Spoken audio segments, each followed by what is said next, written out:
Assalamualaikum warahmatullahi wabarakatuh. Perkenalkan, saya Nindya Salsabila dengan NPM 2217051113 dari kelas B. Di sini saya akan menjelaskan mengenai teori bahasa dan otomata. Ada beberapa bahasan, yaitu yang pertama ada teori komputasi, teori bahasa, dan teori otomata. Baik, langsung saja kita yang pertama, yaitu teori komputasi. Teori komputasi adalah cabang ilmu komputer dan matematika yang membahas apakah dan bagaimanakah suatu masalah dapat dipecahkan pada model komputasi menggunakan algoritma. Untuk melakukan studi komputasi dengan ketat, ilmuwan komputer bekerja dengan abstraksi matematika dari komputer yang dinamakan model komputasi. Ada beberapa model yang digunakan, tetapi yang paling umum dipelajari adalah mesin Turing. Yang selanjutnya yaitu ada cabang-cabang teori komputasi. Yang pertama teori automata, bahasa formal, komputabilitas, dan komputasional kompleks. Langsung saja kita yang pertama yaitu teori automata. Teori automata adalah teori mengenai mesin-mesin abstrak dan berkaitan erat dengan teori bahasa formal. Ada beberapa hal yang berkaitan dengan otomata, yaitu grammar. Grammar adalah bentuk abstrak yang dapat diterima acep untuk membangkitkan suatu kalimat otomata berdasarkan suatu aturan tertentu, seperti pada digambar. Yang selanjutnya itu teori bahasa formal. Teori bahasa membicarakan bahasa formal atau formal language, terutama untuk kepentingan perancangan kompilator atau compiler dan pemroses naskah teks prosesor. Bahasa formal adalah kumpulan kalimat.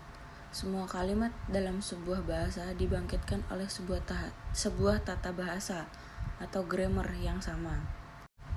Yang selanjutnya yaitu teori komputabilitas. Teori komputabilitas berhubungan secara pokok dengan pertanyaan-pertanyaan dari batas cakupan pada di mana sebuah masalah itu dapat diselesaikan oleh sebuah komputer. Teori komputabilitas lebih dekat dengan percabangan dari logika matematis disebut teori rekursi, di mana menghapus batasan dari pembelajaran model komputasi yang dimana bisa disederhanakan hingga model Turing. Teori komputasional kompleks. Teori komputasi adalah cabang ilmu komputer dan matematika yang membahas apakah dan bagaimanakah suatu masalah dapat dipecahkan pada model komputasi menggunakan algoritma. Bidang ilmu ini terutama membahas hal terkait komputabilitas dan kompleksitas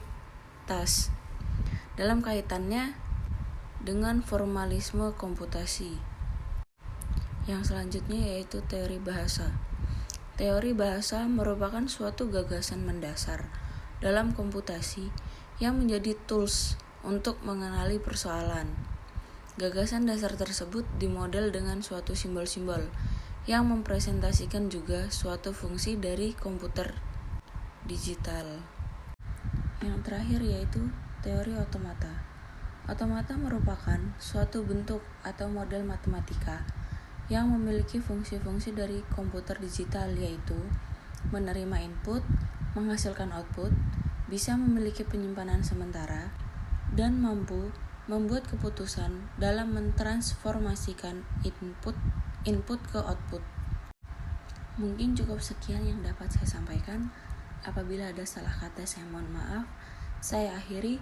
Wassalamualaikum warahmatullahi wabarakatuh.